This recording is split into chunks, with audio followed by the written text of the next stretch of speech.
We want to construct a cylindrical can with a bottom but no top that will have a volume of 65 cubic inch. Determine the dimension of the can that will minimize the amount of material needed to construct the can.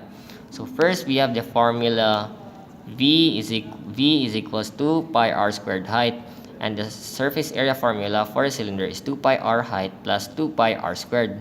Since we have only one side of the cylinder open and the other side is closed, so we can say that surface area is equal to 2 pi r h plus pi r squared. Since we know that the formula of area is equal to pi r squared, that is why it is 2 here. Since only one side is given in the or open, the other one is open and the other side of the cylinder is closed, so we can say that pi r squared. That's why 2 pi r height plus pi r squared. Next, the given is 65 inch, and find r and h. So the formula for the first step would be derive the formula or simplify the formula. 65 is equal, simplify the formula of volume, which was pi r squared height, and we know that volume is 65, so we plug in 65. Next, we either choose r squared or height, so we choose height as the remaining variable, so we divide both sides by pi r squared, so that's why 65 over pi r squared. Next would be we plug in the formulated h to the surface area. So the formula of surface area is SA is equals to 2 pi r times 65 over pi r squared plus pi r squared.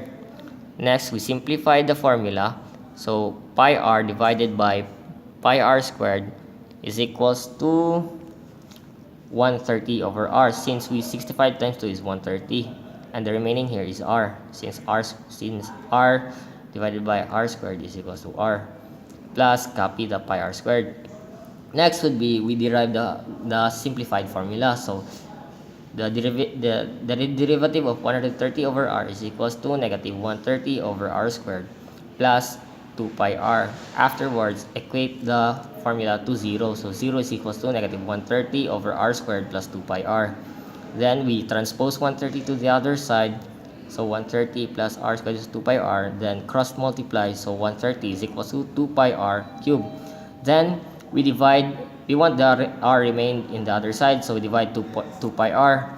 So 130 divided by 2 pi r can reduce the values, so we will have 65 over pi. Next is we will use cube root 3 so that we can cancel the r raised to the power of 3. So cube root 3 on both sides. Then we have now the values of r. Next, substitute the values of r to h so that we can find h. So the value would be 65 over pi times cube root of 3, 65 over pi raised to the power of 2. So we can check this. If checking, substitute the values substitute the founded values of h and r, substitute it on the formula of volume, you will find the correct answer, just like what happened here.